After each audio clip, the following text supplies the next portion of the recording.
Continue. Hi, everyone. My name is Dr. Amrita Singh. I'm a psychologist at the Mailman Siegel Center for Human Development. I specifically work in a developmental assessment clinic. We typically do a lot of evaluations for kids who are at risk for any developmental delays or need some clarity regarding autism spectrum disorder. I'm here with Brooke Frankel, who's one of the clinical doctoral students at NOVA, and we will be talking to you about how you can help your preschool age child or student cope and play. So some of our objectives of this talk is to really talk about some different coping skills that kids can utilize specifically during play activities with each other.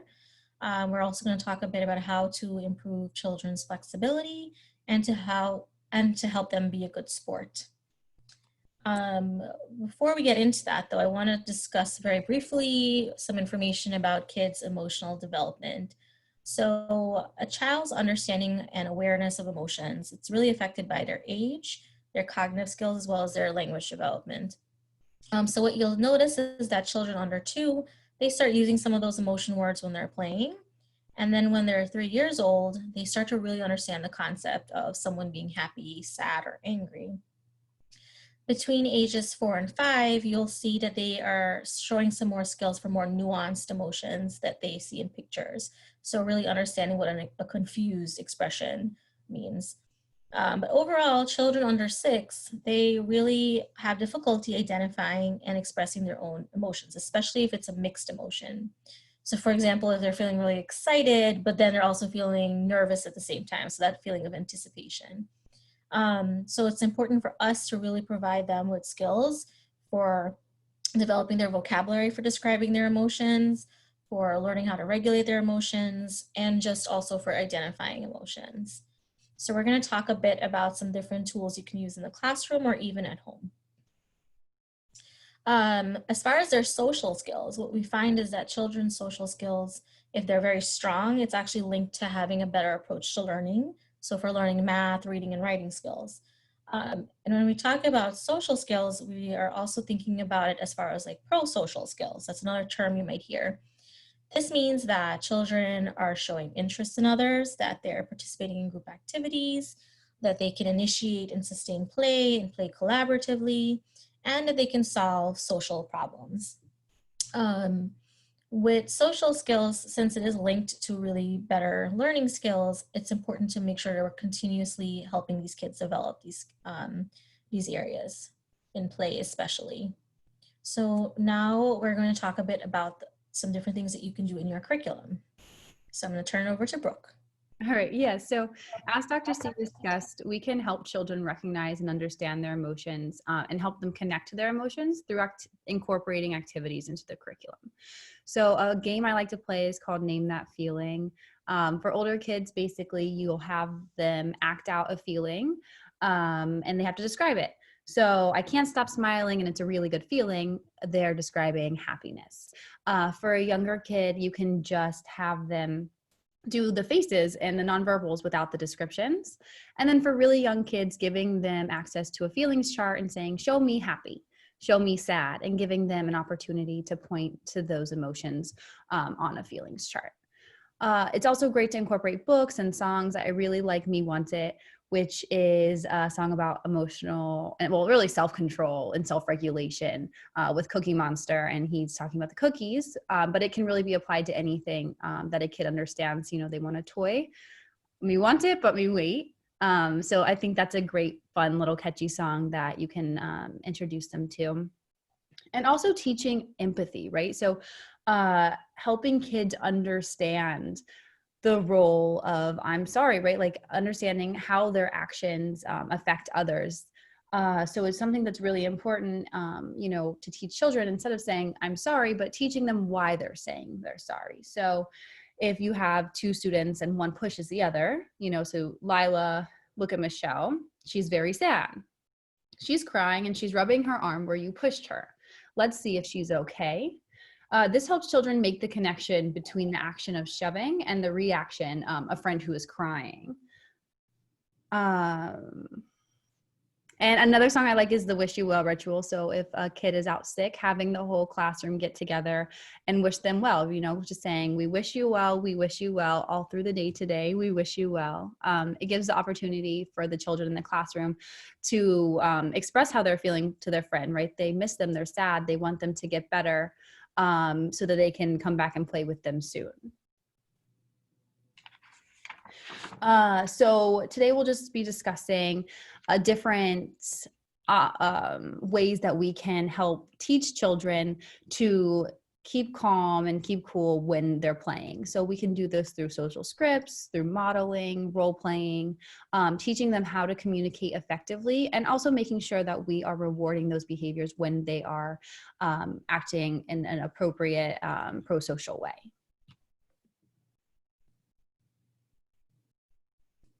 So social scripts is something that I'm a really big fan of. Basically, they teach social, behavioral, and problem-solving skills in a story format. So you'll see here, I have a little acronym called SIMPLE, and you select a behavior that you want to change or that you want to teach. And then you identify what you want the students to do when the problem behavior occurs. You make a social script centered around the problem behavior and what you want the children to do instead. And also the most important is that you're giving them perspective of the student's point of view. So for example, you can say, maybe you're having problems with a kid that needs to ask the teacher for help. So how are we going to teach the child how to ask for help in an appropriate way? An example of a social script might look like, sometimes I need to ask the teacher for help. And it's okay to ask for help when I don't know what to do.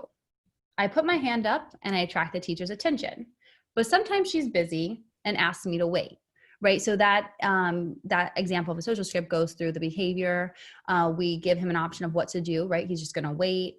It's a perspective of the child. And we're always implementing these social scripts before the problem behavior arises. So we can teach them and give them an opportunity to practice it. And if we're taking data, make sure that you're evaluating to see how is the social script, is it helping the student in the classroom? And are we seeing less problematic behaviors? And if not, maybe the social script needs to just be tweaked, give more pointers or different ideas for the kids. So social scripts can express can teach children how to express their wants, their needs, and their feelings through the use of pictures. For younger kids, it's also maybe helpful to offer them just a picture, like a visual. So a picture of a timer if they want to express that they would like a turn. For older kids who are learning sight words, giving them a picture, a visual of the timer with the words "my turn" is a good option. Or also telling them, kids, right, you can simply say, "Hi, I'd like to have a turn." So just giving them different options to express themselves will be really helpful in the classroom. So when it comes to coping skills, right? So how do we teach the children to cope in an effective way? One thing I'm really a fan of, right, is role playing. And again, we want to do this before the children are overwhelmed and in a situation where they can't utilize the proper pro-social skills. So I really like this video. I have a link here, Sesame Street. It's sharing cookies. And essentially it's a video of Elmo who gets the last 2 cookies from the kitchen, and Cookie Monster comes in and is like, "Where can I get my cookies?" And Elmo's like, "I'm sorry, but I have the last 2. And you really see the struggle of Elmo feeling bad for his friend who loves cookies, but also realizing, like, I really want to eat both of my cookies. But then he makes a decision that he's going to share with his friend so that they each come out winners in the situation. Well, then something unexpected happens and a bird takes Elmo's cookies. And now Cookie Monster has a cookie and Elmo doesn't have a cookie. And then, the tables kind of turn and Cookie Monster's kind of having a hard time do I eat my cookie? Do I share with my friend? And ultimately he decides, it was the right thing to do to share my cookie because my friend wanted to help me and now I need to help my friend. So you can role play, using videos, you can use scripts, sociodramatic play, right? There's a lot of options for role playing. And I also, something important to touch on is modeling, right? So how do we, children look to us, right, for understanding how to react, right? We can tell them, but when they see us utilizing the tools that we're teaching them, they're going to be more apt to use them in the future.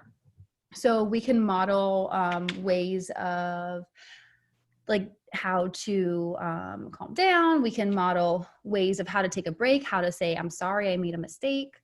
And also teaching children how to communicate effectively. So I know that we can't see the video that I have here, but if you want to Google it, it's on YouTube. It's called Elmo Joins In.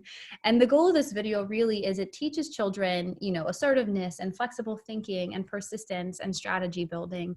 Elmo really wants to play with these friends, but he's unable to because they're playing superheroes and they ran out of costumes.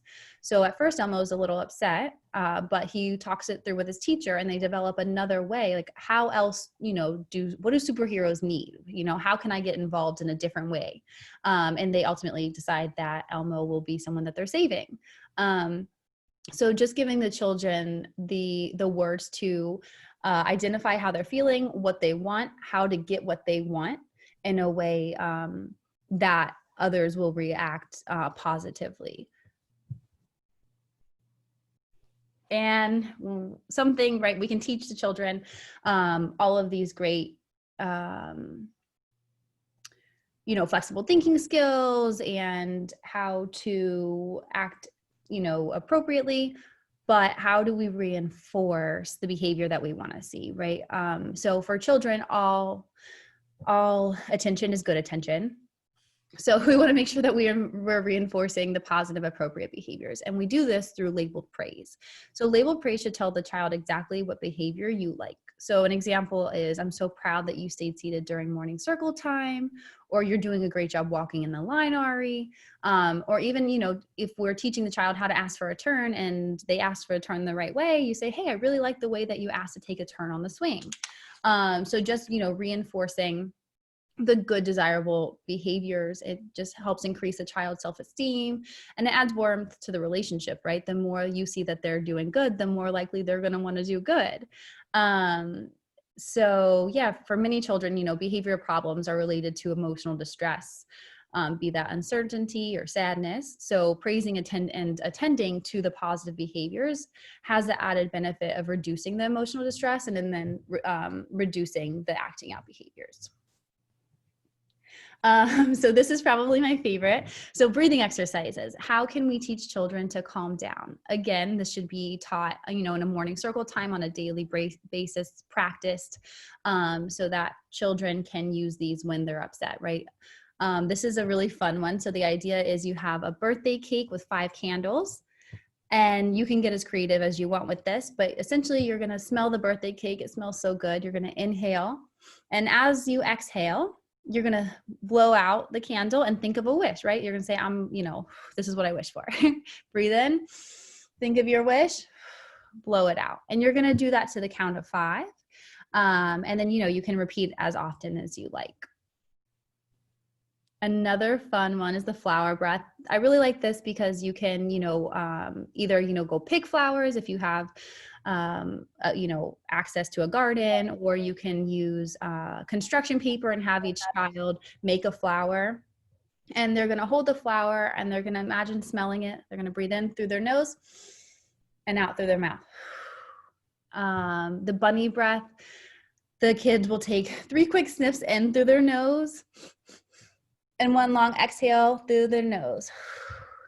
And the snake breath. So they're going to inhale slowly through the nose and then breathe out through the mouth, making a long, slow hissing sound. So,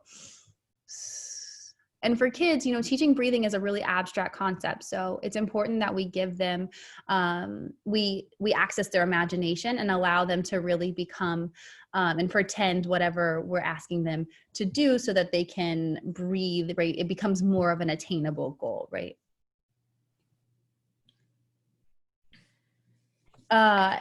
And then in addition to breathing, I also like something known as progressive muscle relaxation. For adults, the way we explain this is, you hold tension in your body. And sometimes we're not aware of the attention or the tension until we bring attention to those parts of the body. And again, for kids, it's a very abstract concept. What is tension? What do you mean I'm tense? So giving them fun visualization strategies for releasing the tension. One that I like for the hands and arms is you squeeze the lemon. So you have a big bowl of lemons in front of you. You're going to grab one or one in each hand, and you're going to squeeze, and you're going to squeeze it tighter and tighter and tighter until you feel like the juice falling down, running down your arm. And then you're going to let it go. Also pretending they're a turtle, right? They're going to, squeeze like the turtle's scared, something came by and they're trying to hide in their shell. So they're going to squeeze, trying to get away, and then they're going to let it go. And because they got relaxed, and they're going to look for something that's passing by now. So all of these are fun and can be utilized for kids that can follow directions.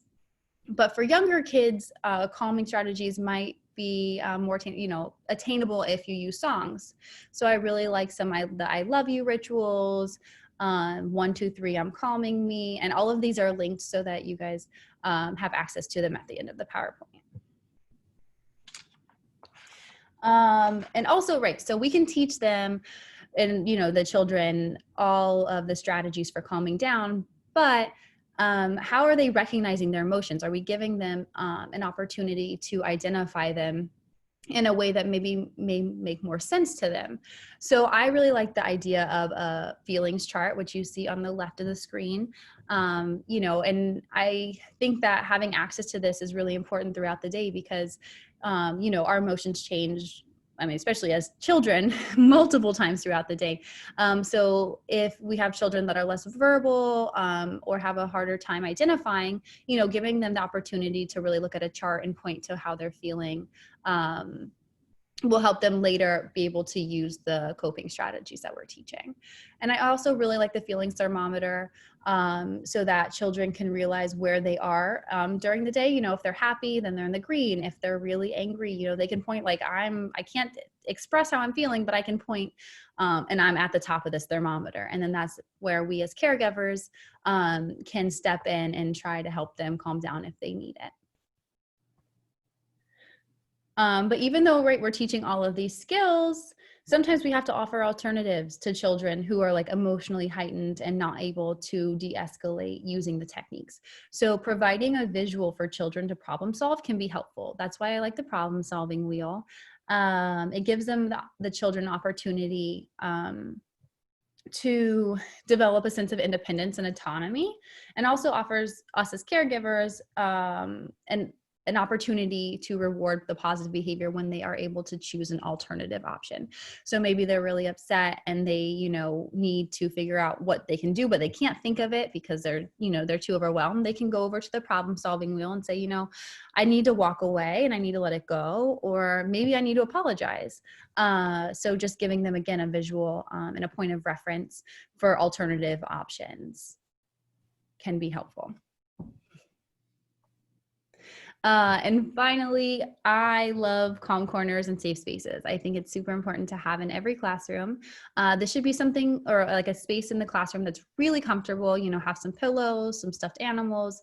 Having the feelings chart over there can also help children identify how they're feeling. And also with a thermometer, giving them an opportunity to realize, okay, I'm up here right now, but holding the stuffed animal is making me go down, right? I'm starting to feel better. Offering sensory items to give them, a distraction of something, again, that may calm them. And also maybe offering individualized board books. So something I really like in my child's school is that we offer, at the beginning of every school year, we make an individualized board book. So it's pictures of our family, pictures of our pets, of our favorite toys, so that during the day, she has constant access to something that makes her feel safe and comfortable. It can transform the classroom, especially for kids that are transitioning into being in a classroom setting. Okay, so now I'm going to talk a little bit about how to teach children about the qualities of a good friend Because as we've been discussing, it's really important for kids to have really nice social skills and skills for like regulating their emotions. But another area that they usually need some help with is just understanding what it takes to be a good friend. So you can even develop a curriculum around this, or parents could also do activities just focused on what a good friend is. So you want to really point out that a good friend is someone that shares their toys with you or their materials. A friend is obviously friendly and nice, and they like to do activities together, and that they're helpful. And really teaching them that if you're a friend that knows that you have a shared interest with another friend, that you can invite them to play with you, that you can be cooperative together. And some of the other things that could be important are giving compliments, being flexible, and being a good sport. So these are all some really important areas that contribute to being a really good friend. So we want to make sure that our kids really understand all of these areas before we even start working on very specific social skills. So as far as flexibility and cooperation during play, it's really important to understand what flexible thinking is. So when we think about flexible thinking, a term that we sometimes will use is called cognitive flexibility. So cognitive flexibility really refers to that ability for all of us to multitask, to switch between goals or switch between a task. It's also shows our ability to problem solve, right? To think through different solutions to solve a problem. Cognitive flexibility also requires understanding your own thoughts and being flexible with your own thoughts. So with little children, this is a skill that's still developing. So it's typically not fully developed until they're much older, but what we see is during the preschool age, it's really evolving very quickly. So just to kind of give you some examples, a 3-year-old will have some difficulty with being flexible. So if you're doing like a card sorting game and you introduce a rule that they're sorting the cards according to color, a 3-year-old can do that. However, if you switch the rule during the game and tell them that they now should sort the cards according to the shapes, they're going to really have difficulty doing that. They're going to get stuck on just doing it according to that first rule.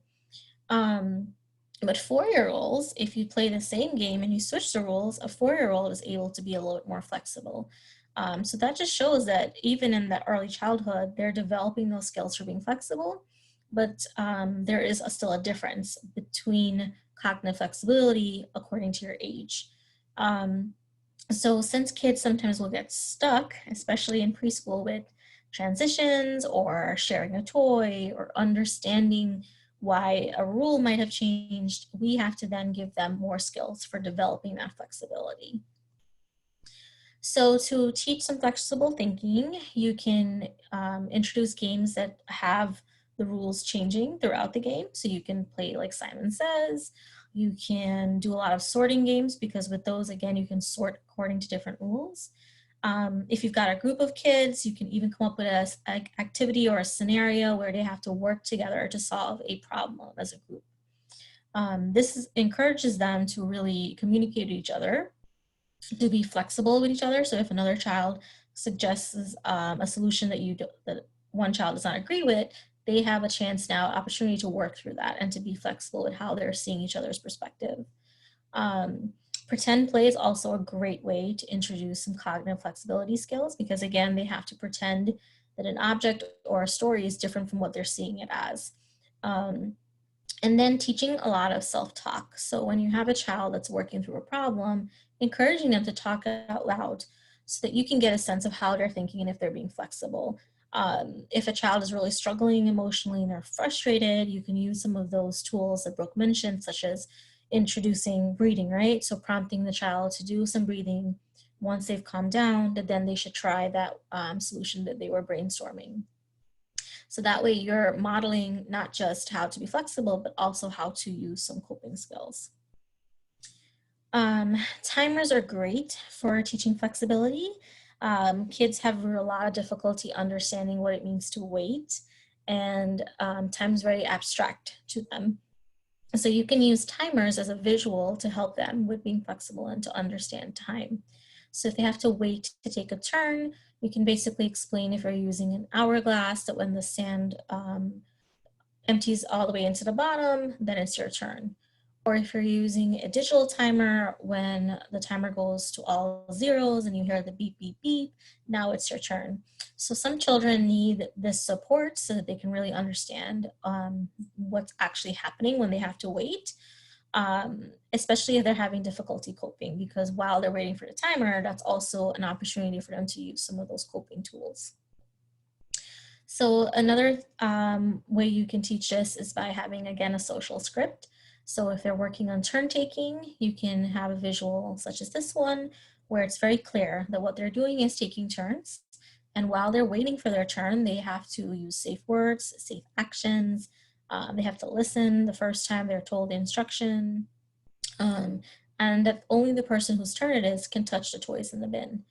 While they're waiting, they have some options. They can look at the toys, they can talk, sing, or dance, or they can play with the toys that are already out on the floor. So this is an example of how you could teach them with the waiting and with being flexible. If the child has difficulty waiting, right, and following the rules, then you have to just reset the timer, because we want to reinforce the fact that they can learn the demand, right, and the task demand, which is to wait. So really enforcing this idea of you weren't able to wait, okay, fine, we're gonna reset it and you're gonna start over again, another opportunity to wait and to show that you can do this. If the child is able to wait, then great, they can get their turn and pick a toy from the bin and they can have playtime. Another way to incorporate some flexibility in the classroom or even at home is to use a lot of puzzles.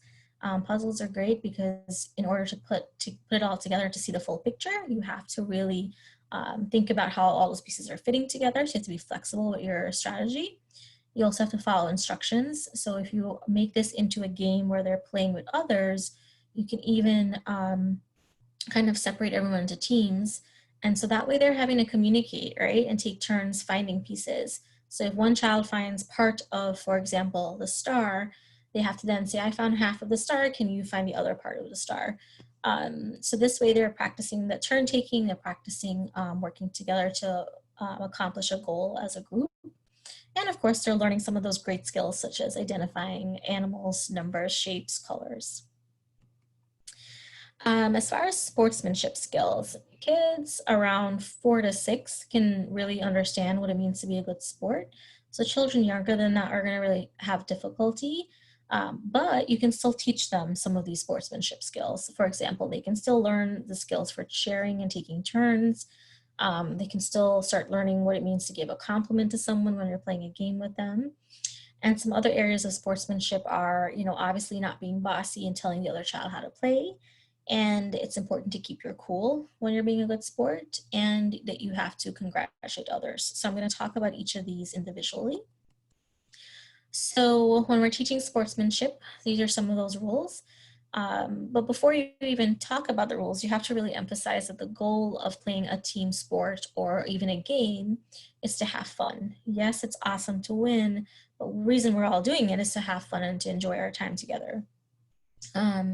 So you want to emphasize that part of that is to praise, right? You want to praise your friend when you're playing with them, telling your friend, hey, nice job, nice move, that was a good try, maybe even giving a thumbs up.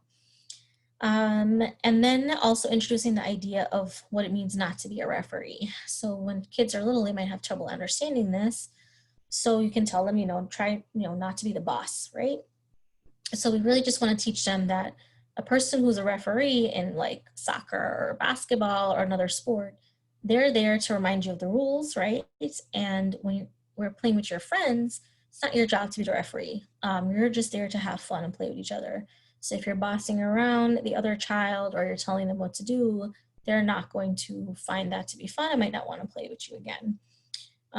So we really want to kind of tie that together when you're teaching them, to ask them what would be the problem with being a boss, right, of telling someone what to do. And the answer that we're hoping that they would provide, or that you can prompt them, is that, well, it means that my friend might not have a good time with me and might not want to play with me again. We want to teach them to share turns when they're playing with others. So you can use the idea of a ball hog as a concept to teach this. This is a really nice visual, right? So you can have a game going where you're using a ball, rolling it back and forth, you're kicking the ball, and then suddenly you're the one that's holding the ball. you're now a ball hog, right? So we want to teach them that when you're being a ball hog, no one else is able to play with that ball. They're not able to have fun with you. So it's just a really good visual way of teaching them what happens taking turns. And then again, asking the question of, well, why is it a problem not to take turns during play? And the answer is, well, the problem is the other person or other kids, they're not feeling like this is a good, fun game anymore because they're not getting a chance to use the item, right? So then it's often common with little kids that they get bored when they're playing a game. That's totally okay to get bored. But what's not okay is for a child to like knock over the toys, maybe break the puzzle apart, or even just walk away in the middle of the game. So we want to tell them that it's okay if you want to change, but that you should instead, verbalize that, right? So we want to teach them to instead suggest a change. So they can say, when we're finished, can I play something else? So if they were playing puzzles, they can say, when we're finished with the puzzle, can I go and color? So again, you're really trying to teach them that we want you to use your language and suggest a change instead of just abruptly leaving the game or perhaps even hitting the toys over. And then obviously, to be a good sport, you have to learn not to get angry or to whine when you're losing. So we really, again, want to have the questions prepared to ask the child, what's the problem with getting angry or whining? And the problem is, again, the other kids aren't going to have fun with me during the game. They might not want to play with me again because I'm really upset at them for winning. And so we want to emphasize that you really need to congratulate others, right? So if they win and you didn't, it's still really important to tell them good game, or that was really awesome that you won. So overall, some of the important points of when you're teaching sportsmanship are to model it first, right? So we want to demonstrate what it's supposed to look like. You can use puppets, you can use some of those videos that we've talked about, or you can create a social script story. And then after they really understand that concept because they've seen it demonstrated, then you can break them into dyads. So if you're in a classroom, you can pair them off and then maybe rotate them so they're practicing with other kids. That way they're working on being flexible. They're also working on sort of coping when they're with another child that maybe they don't get along with as well, because now they have to kind of manage losing to that child if they do happen to lose. And then you can, of course, use those timers to encourage that they're going to be taking turns. As I was mentioning, you want to really use a lot of open-ended questions when you're teaching sportsmanship. So again, the question could be, what is the problem with getting angry? The answer is, it makes the other person not want to play. It makes me look like a poor sport.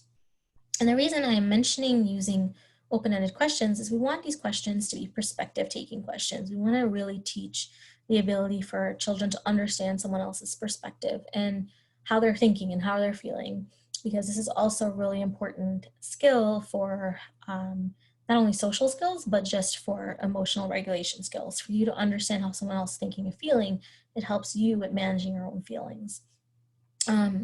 In addition to all of this, of course, it's important to provide praise. So when they are working on good sportsmanship skills, we also want to give them very specific praise. So you can say, I really like how you shared, or I like how you congratulated your friend. That way they're also getting that reinforcement from you that they're using these skills appropriately. Another thing that you can do is also use a visual of what is an expected behavior during a game versus an unexpected behavior. So you can visually have what is an expected sportsmanship behavior. So congratulating the winner, saying good game when you lose, cleaning up, right? Finishing the game even if you know you're going to lose. Those are all expected behaviors. And unexpected behaviors for sportsmanship are wrecking the game because you're losing, quitting, calling the other person a cheater, right? So some kids need this to actually be a visual. So you can even have this in the classroom, or maybe you have it during the game. So they, again, are having a reminder of what's expected of you when you're trying to be a good sport. These are some resources. Some of these we've included in our talk, but there are also some here that you can use for other areas as well besides social skills. So Julia Cook has a lot of great books on social skills. The Conscious Discipline website's got some really nice resources for helping children with emotional regulation, or even just giving parents some more ideas for behavior management skills. There's a link here for progressive muscle relaxation scripts. Elizabeth Lagason through UCLA, they have a really nice manual for teaching social skills to teenagers who are on the spectrum. But what's great about this manual is that it's also designed so that it can be kids who are just generally having trouble with social skills, even if it's not related to autism. Michelle Garcia Winner also has a really great curriculum on her social thinking website. So these are all some really nice resources that parents and teachers can use if they are interested in helping kids with learning how to cope and play. So thank you all for listening in on our presentation, and we hope this was helpful.